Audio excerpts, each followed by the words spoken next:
Tim George's career with the Medford Police Department began when he was 21 years old. He says he planned to stay for only 2 years and then move up to Portland, where he grew up. Medford became too nice of a place to live, too nice of a place to be. Got married, raised a family here, and stayed here. It's that good of a place. So there are no complaints on my end. I'm a fortunate guy, a lucky guy. George says he'll miss the quality, talented people the most. I'll miss the animals. I won't miss the zoo, but I'll miss all the animals in the zoo because I work with probably the best group of people I've ever known, ever been around.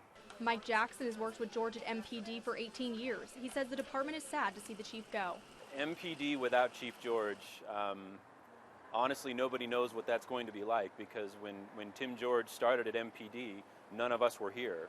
Ken Goodson is the battalion chief with Medford Fire Rescue. Goodson and George have worked alongside one another for more than 30 years. Goodson says since George became head of the city's law enforcement, the relationship between its firefighters and police has gotten stronger. He comes across as someone who is really community-based and really professional, easy to work with. George leaves MPD after finally securing a new police station for his department. It was never about me. You know, it's never about one person. MPD's needed a building. When I got here in '77, they said, don't get too comfortable because we're going to be moving into a new building here in a couple of years. Well, that was more than a couple of years ago. It was a long time ago. George holds the record for the person working the most time at the department and is the longest tenured City of Medford employee. He says after December 1st, he'll temporarily stay with the department on an hourly basis to help tie up some loose ends.